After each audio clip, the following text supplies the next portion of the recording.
Hi. So the painting or the piece that I chose that I think I have some kind of similarity with, that at first I was kind of confused about it, but then once I dug into it, I felt like I could relate to it. So the painting that I chose is called The Death of Marat, and it is painted by a man named Jacques Louis David, and dates to 1793, which is oil on canvas. And so this is the picture, the painting right here. So this is the painting of a man named Jean-Paul Marat, so hence The Death of Marat. So this man has, he's laying in a bathtub and he has been brutally stabbed and assassinated.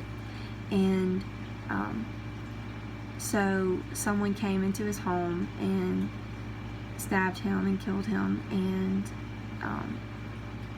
he has in his hand the letters that the person was able to, that's how they were able to get in to him, to come to him, is through these letters. That's what I read. But this man, Jean-Paul Marat, he is he was an activist in the Revolutionary War, so he was pretty much a big deal. And so he was elected into the National Convention, which was a governing and lawmaking body, and this was in 1792.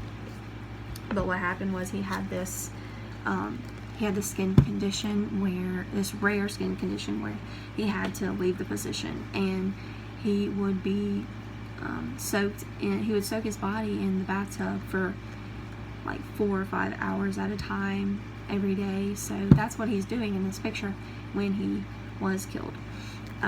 But you'd probably think, why would she relate to this? But actually, I read that Jean-Paul Marat was a scientist and a physician, and I can kind of relate to that because I want to be a nurse, and I'm also interested in, healthcare and people, helping people and learning about the body and stuff like that. And I read that so the picture is not the exact, this is not what it looked like when he died. The artist did not show as much blood. He kept it more modest. He did very minimal blood, and then he didn't add all the the scabs and scars and stuff from the skin condition that he had. So he kept all of the brutality to a minimum. And actually, it looks like he's died peacefully. And I read that it says that he died a quiet and serene death. And I also feel like I can relate to that because I want to be a hospice nurse, and one of the main things about this type of nursing is making sure your patients have a good death. And it's kind of, that's kind of weird to say, but it's your goal is to make them as comfortable as possible and to make this experience for the end of their life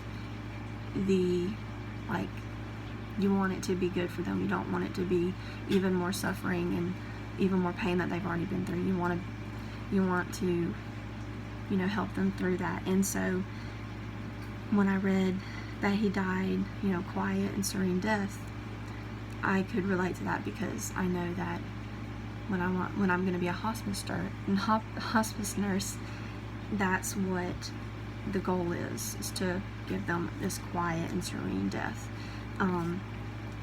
And then also I noticed that he is in since he is so high up in the Revolutionary War and with the politics and stuff, I was able to recognize that he's a leader. And so one of the differences that I could point out is that I'm not a leader. I am a follower. So that that stuck out to me. And you know, it's obvious, like, this was during the Revolutionary War and stuff, and but yeah.